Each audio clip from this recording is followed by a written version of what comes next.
You ready, Jason? Yeah. I see Andrew and Lincoln just came in, so I think we're ready to get going here.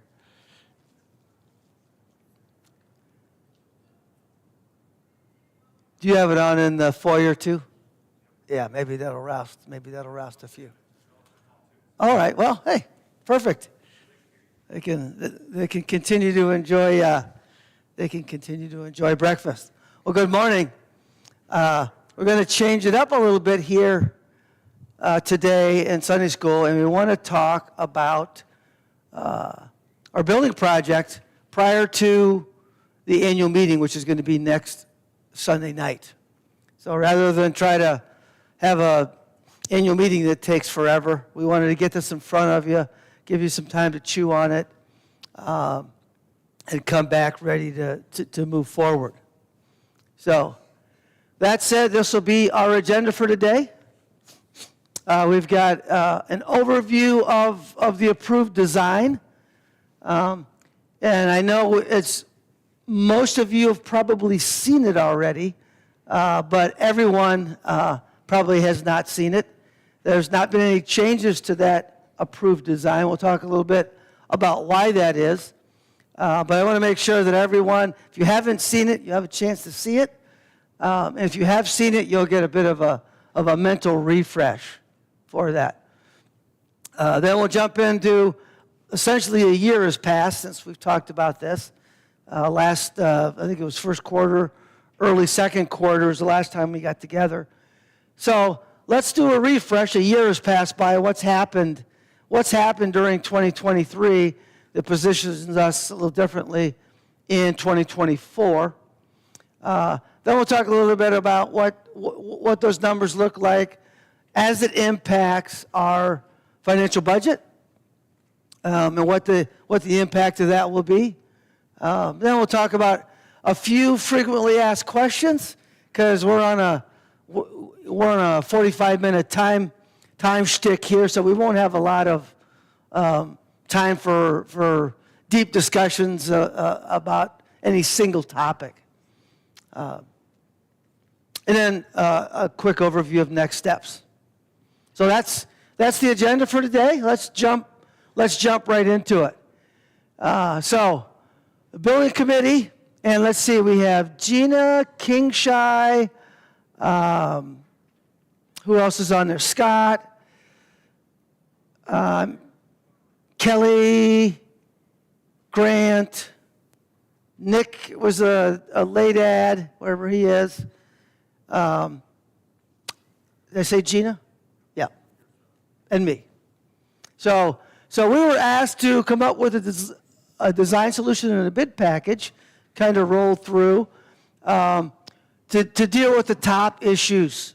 And those issues really haven't changed as far as what the congregation is concerned with. And that is, first off, the kitchen space. We love to cater our own meals, but that takes a lot of kitchen.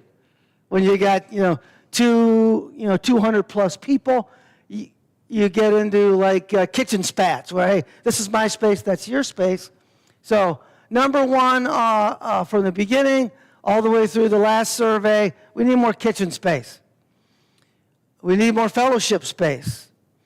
We need more Sunday school space as we continue to grow. And then also, sanctuary seating was a concern. You can see the line drawn there, so that would be a phase 2. So what we're talking about right now is just the first phase, which is those top 3 items addressed. So here is a quick overview. I know that's a little bit hard to see. Pastor has posted paper copies somewhere, I think in the hallway, so you can look a little bit closer. But what the committee has come up with is a fellowship hall that is increased in size by 7,000 square feet. So it's 70 foot wide, it's 100 foot long. And if you look at this drawing right here, that line right there is the end of our existing fellowship hall. And that is 3,200 square feet in its entirety. If you look at the actual fellowship hall, which goes here, you've got you've got right around 2,000 square feet. Okay? So that 2,000 square feet will be replaced by this area right here, which is 4,800 square feet. So a little more than, let's call it a little less than 2.5 times what we have today. So in addition to that, there's a section that has new restrooms, expanded kitchen, coffee bar area, that is prior to going into the high ceiling area, essentially like what we have today, a 26-foot high ceiling.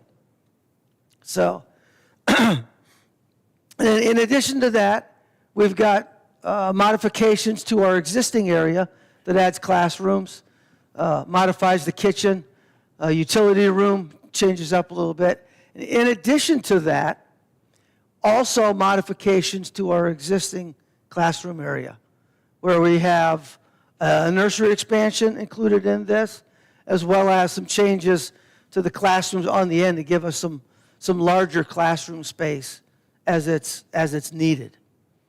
So that's the design. That's the same design that we saw last April or May of last year, and I think really does a nice job in meeting all of these top issues are very cleanly accomplished with this design. And I think we really, certainly from pastor, the building committee, and the deacons, have a lot of alignment on this.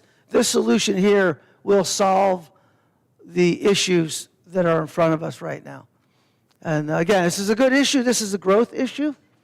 And this, if we don't do anything, we'll talk a little bit about some of the troubles that we'll have. But this is what it would look like. Bear in mind, this is obviously an artist's rendition of what it would look like. But this is the front view. So point being, it would match the facade of what we have existing today. So it wouldn't look like, sometimes you go into these structures and you say, oh, that's a nice building. Oh, what's that? What's that square flat roof bump out next to it? That must have been an afterthought. This won't be like that. This will look and fit like it was supposed to be here. This is a rear view, and so this is the building that we're talking about right here. This is where I'm standing right here, right there. And phase 2 then would be another one of these on this side. So that would then balance the layout for the overall campus facility. So, and then this area would become foyer. So it'd be a sanctuary over there, fellowship hall over there, meeting, greeting, foyer area over on this side. Another view of this portion that would be the expansion. And again, this is an artist rendition. This is Nick and Grant having a conversation over here.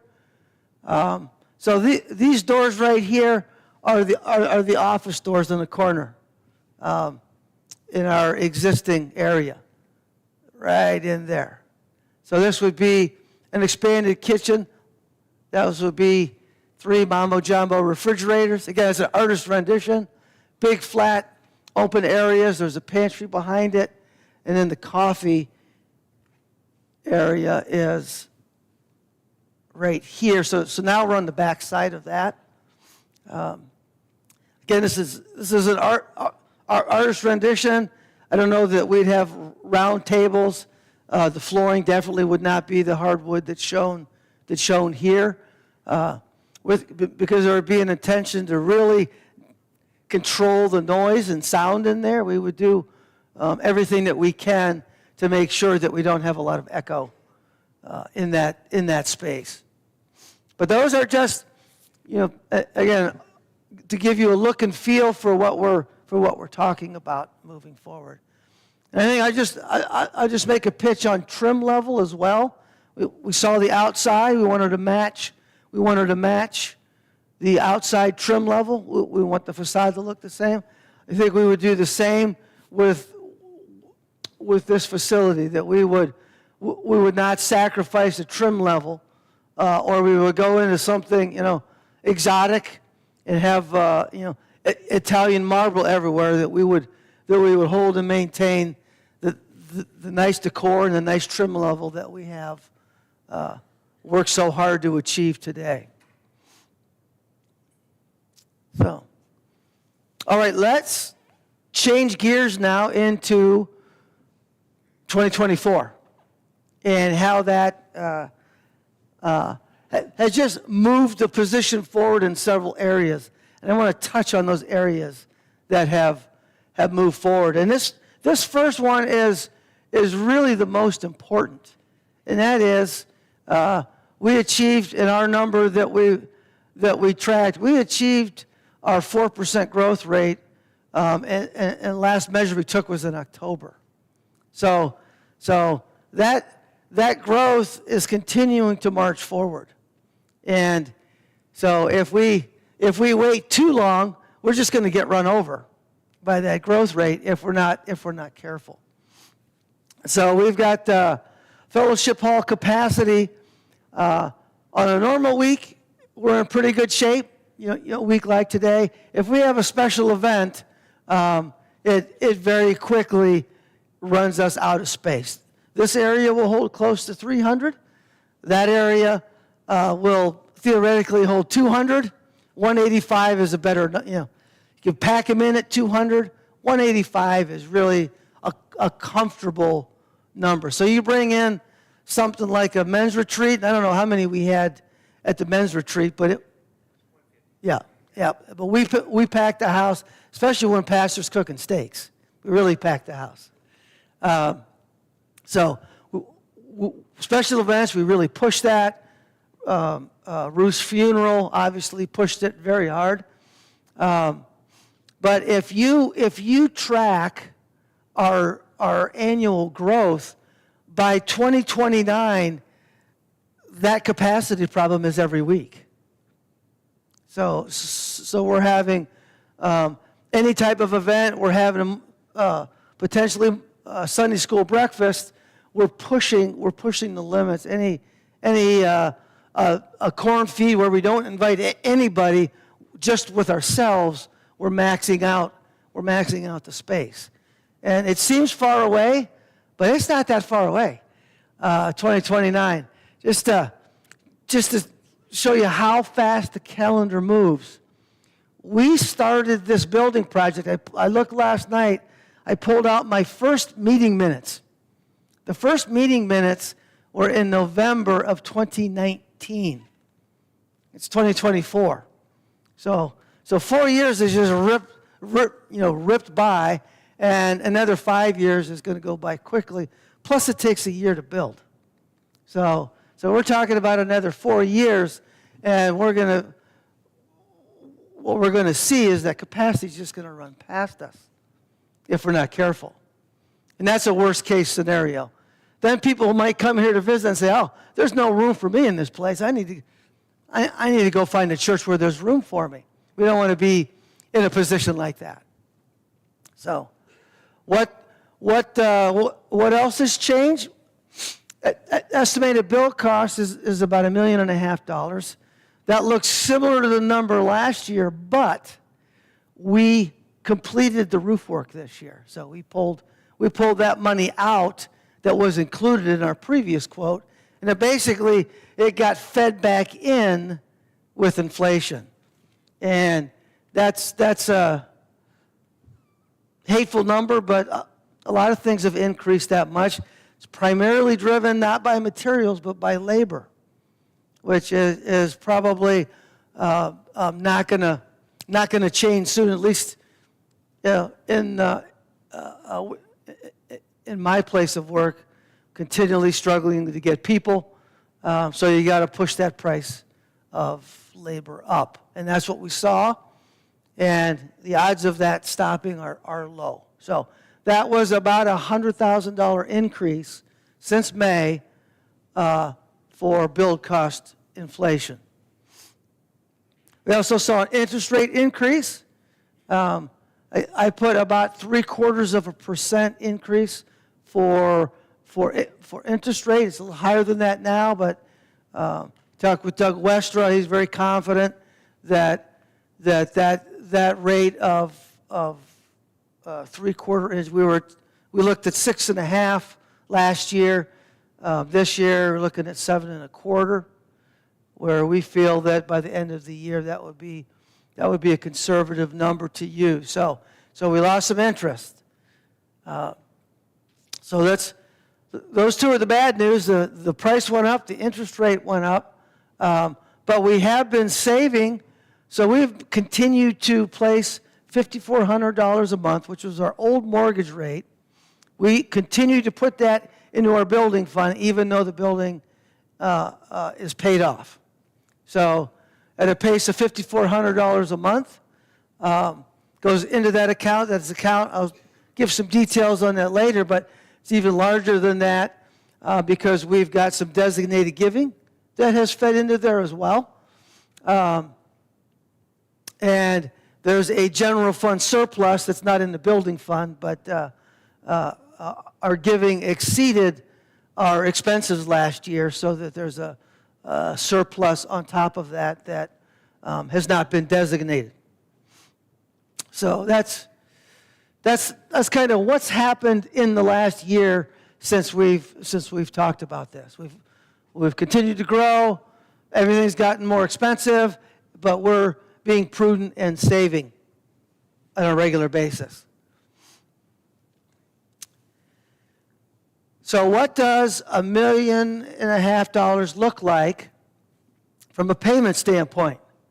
And I'll just summarize. I'll save you the details, but the estimated monthly payment from a bank that we have solicited, $7,510 per month.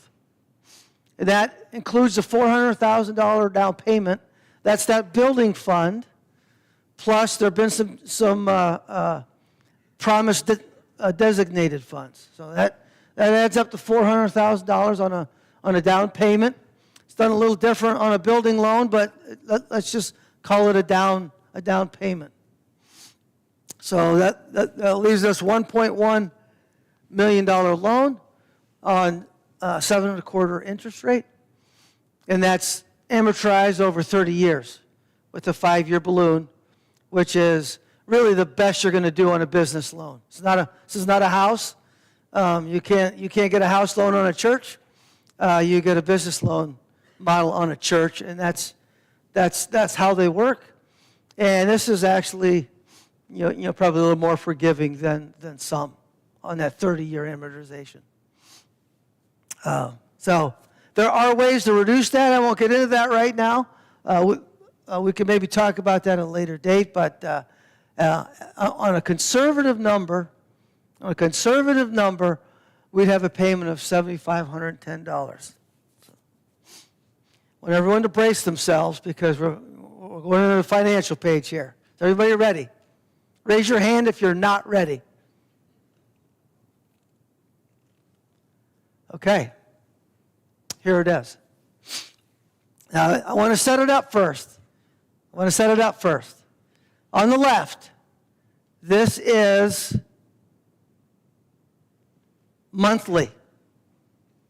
On the left is what we do on a per month basis. On the right, that's rolled up into an annual basis. So, how much are we spending, saving, etc., up by month? And how much are we spending, saving, etc., for the year? So we can understand both perspectives. So let's start with our estimated future payment. We just saw that a minute ago. It's $7,510. So if you take that into an annual look, $90,000 is what our mortgage would be for the project. Now in 2023, last year, we were paying $5,400 a month for our building fund savings. So we saved $5,400 a month. So we saved almost $65,000 last year for a building fund designated for building. We put that into the building account.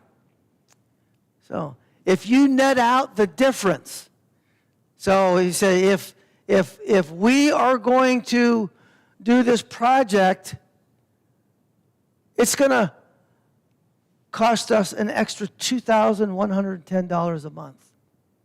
So that's the increase giving that we would need to fund a building like that. Or $25,000 a year more spend if we had a building project today. So we're not going to be spending $5,400 like we used to on our old mortgage or on our savings. We're going to have to spend $7,500. So we need to come up with an extra $2,110 per month. So say, what did that look like in 2023? One thing we have from a year ago, a year's passed, and we have the information from 2023. So how much giving, both general and designated, how much did we take in last year? And we took in $36,300 a month, or $435,000 for the entire year. So that's what we brought in. How much did we spend? We spent $32,800 a month. And that includes paying ourselves $5,400 a month for our building fund. That's included in that number right there. Well, that's only $394,000. So we brought in $435,000, but we only spent $394,000. And so that's on all ministries. That's on everything. We spent $394,000. So we, on a monthly basis, had an extra $3,500 a month. And Doug Westra booked $41,000 in surplus last year. So in addition to the $65,000 that we saved for a building project, there's another $41,000 in the general fund surplus. Checking account, savings account. Doug's a CPA. He's probably got it stashed all over the place. I don't know how those guys do that. So we significantly exceeded what we needed as far as spend goes, and we weren't shy about a lot of our ministries last year. We took a pretty significant youth trip last year, and a lot of participation, and the church supports that.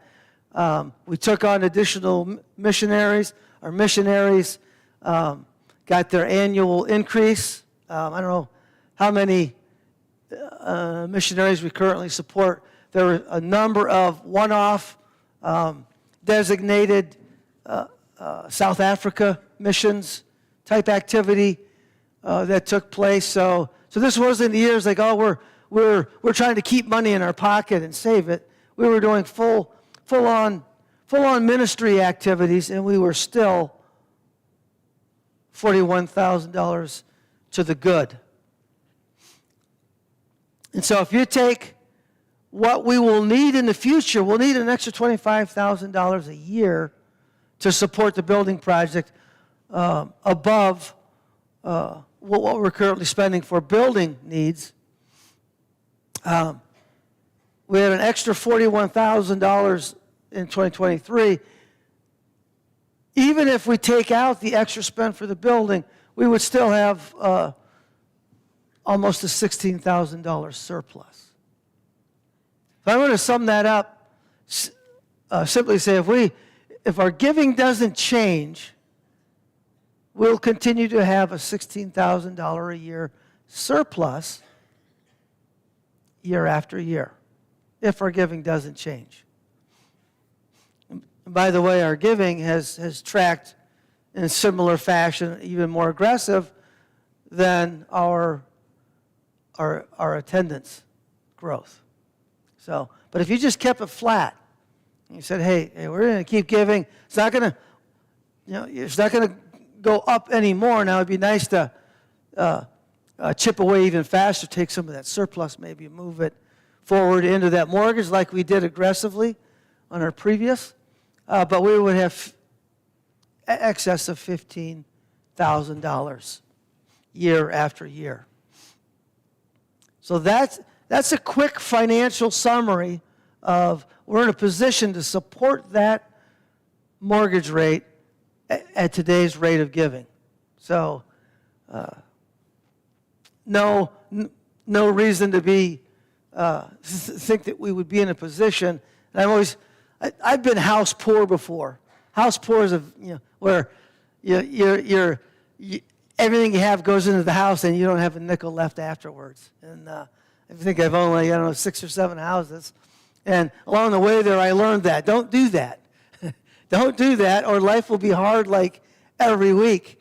And I think I can confidently say we're not putting ourselves in a position where we're going to be building poor. So, a couple of questions. We got about 10 minutes left, and I'll throw these out if we have time for comments afterwards. We could do that. We have a all-church meeting, annual meeting next week. We could vet some out as well. But one of the questions is, why are we doing this now? Why are we bringing this up now? And I would say, overridingly, the church is continuing to grow from an attendance standpoint. And we have to be able, just like the 64 people when we were in Pine Island, 64 people said, hey, we're going to grow out of this building. We need to do something, or we're going to, we're going to be in this little building forever wondering what to do. They made the move, they looked forward, and here we are today. And so we're 16 years later. Does that sound right? 16 or 17 years later? I think 16. 16 years later, here we are in this nice building, and we're looking at the same issue in front of us. We look out and say, hey, we could outrun this building from an attendance standpoint, and we don't want to be in that position. We don't want to put ourselves in that position. We also know, and I guess these first two kind of tie together, should we try to time the market? Should we try to time the rates? We're not investment bankers here. I'm not anyway. But one thing we know is that inflation number is ticking up. And that inflation rate of 7%, hopefully it doesn't continue at that rate. But when you look at inflation versus interest rate, the inflation piece is on the whole, it's on the whole $1.5 million. So we got hammered on the whole $1.5 million. When you get into a mortgage, that number keeps going down. So we would have only seen the increased rate on 1.1 million, not 1.5. And as we pay down that impact, the longer you wait, that the $1.5 million becomes $1.6 million, becomes $1.7 million, as inflation attacks that full number. So there's financial challenges the longer we wait if we try to wait out inflation and interest rates all at the same time. And I'll make a pitch. It came up on an earlier slide that number we have not yet shopped an interest rate. We've not gone to multiple banks and said, hey, can you do better? And we certainly intend to do that. We've also not gone back to our builder and said, hey, can you do better than a 7% increase? Can you look for areas and maybe share that cost? We also don't know if there is more down payment monies that might be able to come in up front that would bring that 1.1 down to something less. So there's opportunities to bring that 7,500 down that we haven't went after, but we would certainly want to do that and try to pull that down as far as we can. So, next question, a little bit about the design. And so, I talked earlier, we're 4 years in the making here, and a lot of work has went into that design. We challenged it when we did our last survey after we spoke last April or May. And so we took a survey, we went through that survey, and we said the same overriding issues are still rising to the top. And so with no change to what the requirements are, we took a look at it. Of course, we've talked about gym. Should we have a gym? Should we not have a gym? Back and forth on that.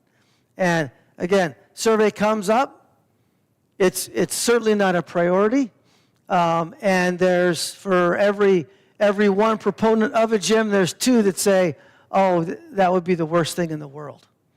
And so we said, really, I think the focus of the expansion is on ministry and in the likes that we have it. And we have a great deal with the Pine Island Gym. It's really, it's great for everyone except me because they make me play basketball and I'm no good. And they take advantage of me. But it's a great deal. It costs us, a little bit of nothing. We only do it once a month, not because they'll only let us do it once a month, but because we only want to do it once a month. Because we have other things that we want to do as well. So we really feel like we've got a great relationship there. We don't see that ending. And that our space from a congregational input, it says we want this space to be more for a different type of ministry than athletics and sports. We don't feel that we would use it in a way that would advance as much as, soft floor, quiet, focused ministry area. So that was one. There was some discussion. There was some discussion as well about what we could do in here. Maybe we could lift it up, etc. But we said, really, the space in here is a phase 2 concern. We've kind of sliced that off after a general wave of planning on what the campus would look like. We put that to bed. So that's phase 2. And whether that's exactly what the initial team came up with, maybe it is, maybe it isn't, probably not. There's probably some neat things that could be done, but the general layout is there, and until we've got that space problem looming in here, that we want to hold this expansion for a phase 2 level. And you could do some math. If you want to take that 4%, and you want to keep going. 4% of 200 is 8, right? How many 8s does it take? How many 8s does it take until we're out of space in here? Well, 8 into 100, and let's say this holds 300. So by the time we're maxed out over here, we're going to have to start talking about a building project to deal with this. So sure would be nice to do it just like we did it here. I think it worked out perfect. One mortgage is paid off, and now we're looking at building project number 2, and then we can pay that off and look at number 3. That would be really nice. But that's this design. We reviewed it. We paired it up.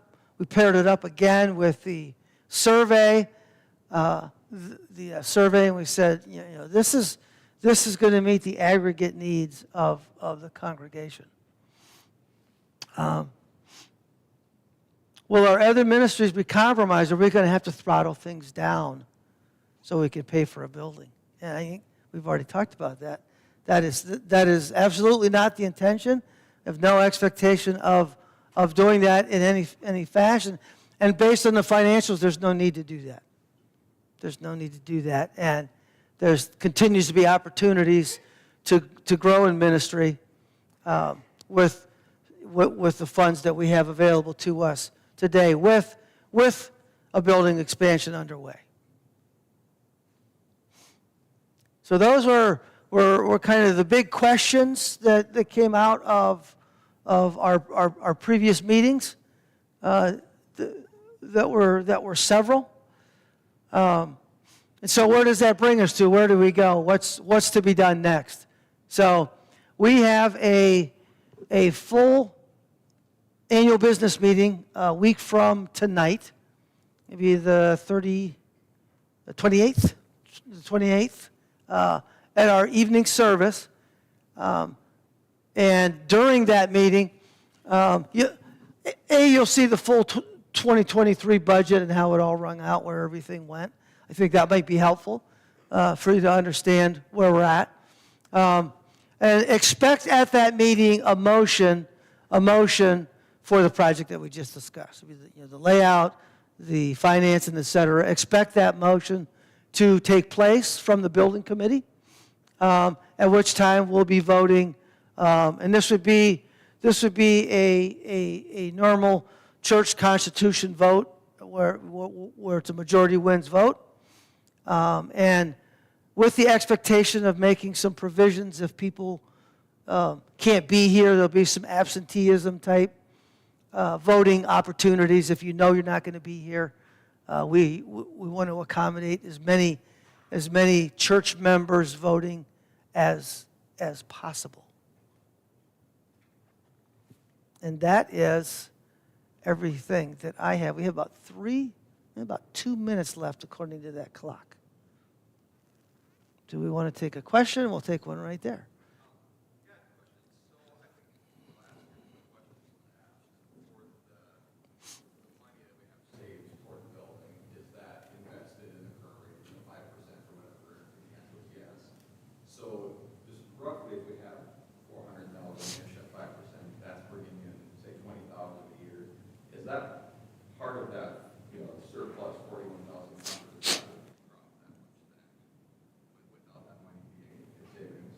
Yeah, I guess the longer it sits, the more we'll have. That is not in there. Right.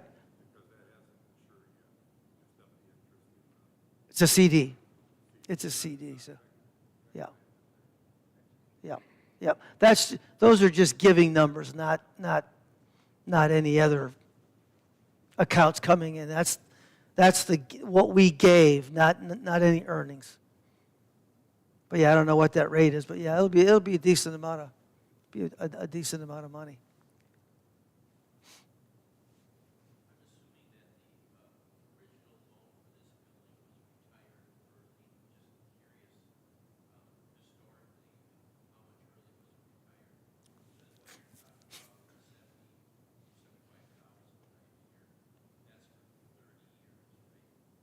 Correct. Amortized over 30 years. The original building was paid off in, was it 15, 16 years? Yeah. Yeah, but 10 years. 10 years. Yeah, right. So we paid way ahead on it. Yeah. Jerry?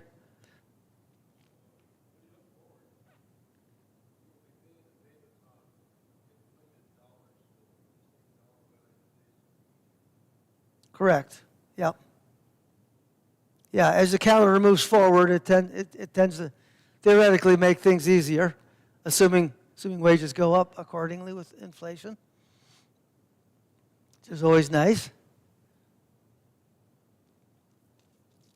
Joe Fulton.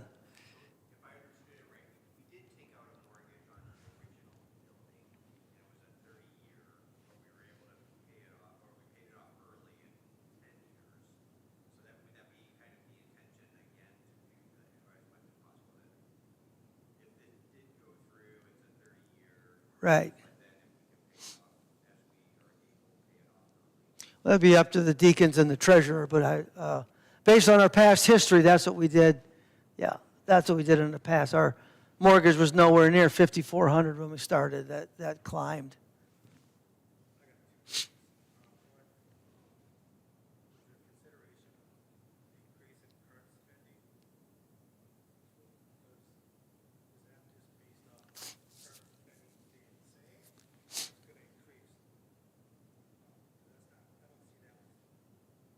This was a one-year snapshot.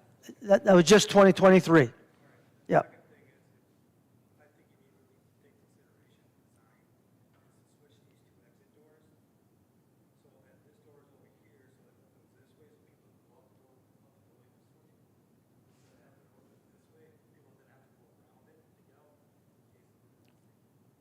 We'll have to talk offline for that. I'm not quite following you there. So, yes.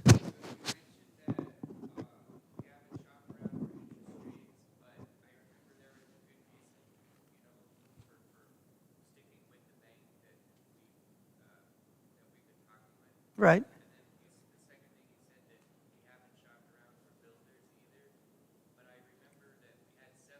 Yeah. No. So yeah, we've used the banker that we've used in the past, but we want to got to keep everyone honest, right? So we're gonna shop that around to make sure that that's the best rate that we're gonna see. Although there was a good reason why that bank we thought was the best bank. Right. He gives us a lot of leniency when it comes to, we refinanced several times our other loan that was very advantageous to us at, I'll say, de minimis cost. I think we just paid taxes or something. And all banks also won't amortize at 30 years on a business loan. Most won't, right? That's atypical. So he's doing some things for us that we'd want that competitive rate to get competitive service as well, not just the rate as we look to the future. Yeah, and yeah, we triple quoted. Originally, we triple quoted, so we're not changing vendors, but we always go back to them and say, hey, can you do any better than that? And last time we did that, he did. So we will do that again. See if we can't float that bill number down as much as we can. Did you have something to say, sir? Your wife's holding your hand down. You can't raise it. Yes. Oh, okay. All right. I thought you raised your hand. I'm seeing things. Okay. It's that time. So, Nick, we ready? Okay. Nick says we're done. So, thanks for your time, and I hope to see you next week at the